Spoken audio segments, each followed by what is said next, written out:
Vjerujte mi na riječ da ću kao gradonačelnik, ali i gradska uprava, da smo spremni i dalje biti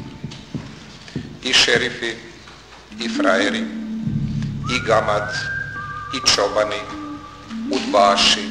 KGB-ovci, diktatori, dupelisci, kuje, zmijsko leglo, lopova i da dalje ne napravim.